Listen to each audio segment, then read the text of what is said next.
నంద్యాల జిల్లాలోని ఆళ్లగడ్డతో పాటు పలు ప్రాంతాల్లో జరిగిన వివిధ బైక్ దొంగతనాల కేసులో నిందితుడు శెట్టి లక్ష్మీకుమార్ అనే వ్యక్తిని పోలీసులు అరెస్ట్ చేశారు. అతని వద్ద నుండి 7,70,000 విలువ చేసే 8 మోటార్ సైకిళ్లను స్వాధీనం చేసుకున్నట్లుగా ఆళ్లగడ్డ డీఎస్పీ రవికుమార్ తెలిపారు.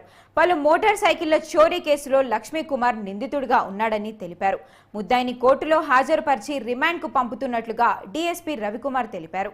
ఈ కేసులో చాకచక్యంగా వ్యవహరించి నిందితులను పట్టుకునేందుకు కృషి చేసిన పోలీస్ సిబ్బందిని డీఎస్పీ అభినందించారు. ప్రజలు తమ మోటార్ సైకిల్ను పార్కింగ్ చేసేటప్పుడు జాగ్రత్తలు వహించాలని, డైనమిక్ లాకింగ్ సిస్టమ్ ఏర్పాటు చేసుకోవాలని డీఎస్పీ రవికుమార్ సూచించారు. ఈ సమావేశంలో town CI Chiranjeevi, town SI Shaik Nagina సిబ్బంది పాల్గొన్నారు.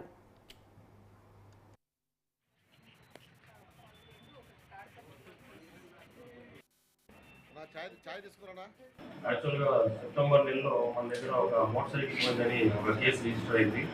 దీని దర్యాప్తులో భాగంగా మన గీతమ్మ ఎస్పీ గారు అధిరాజ్ సింగ్ రాణా ఐపీఎస్ గారి ఉత్తర్వుల మేరకు, ఆయన సూచనల మేరకు సిఐ గారు వాళ్ళ సిబ్బంది కూడా ఎంతో కష్టపడి ఎస్ఐ గారి ఆధ్వర్యంలో ఒక వ్యక్తిని అరెస్ట్ చేయడం అనేది.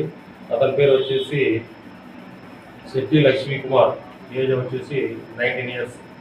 అతన్ని అరెస్ట్ చేసిన తర్వాత టోటల్గా 8 vehicles అతని దగ్గర నుంచి సీజ్ చేయడం అనేది. ఇవన్నీ కూడా చుట్టుపక్కల అమ్మనీకి పోయింటే అవన్నీ కూడా మళ్ళీ నిన్న డిస్పోజ్ చేయాలని చెప్పేసి ప్లాన్లో ఉంటే ఇతన్ని అరెస్ట్ చేసి ఇతనితో పాటు వేరే ఒక ఇతన్ని కూడా అదుపులోకి తీసుకొని వాళ్ళ దగ్గర నుంచి టోటల్ 8 vehicles సీజ్ చేయడం అనేది. తర్వాత వీళ్ళని కోర్టుకు పంపిస్తాము. ఎవరికైనా కూడా ఏదైనా వెహికల్ ఏమైనా ఎప్పుడైనా కంప్లైంట్ ఇవ్వకుంటే కూడా రుచి ఇవ్వాల్సిందిగా కోరుతున్నాము.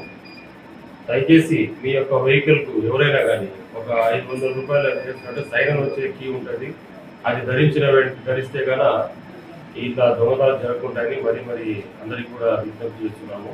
దీంట్లో మనకు ఎంతో చాకచక్యంగా వ్యవహరించి వివరించిన సిఏ గారిని, ఎస్ఐ గారిని, హెడ్ కానిస్టేబుల్ గంగాధరు వారి సిబ్బంది కూడా ప్రశ్నించడం జరిగింది.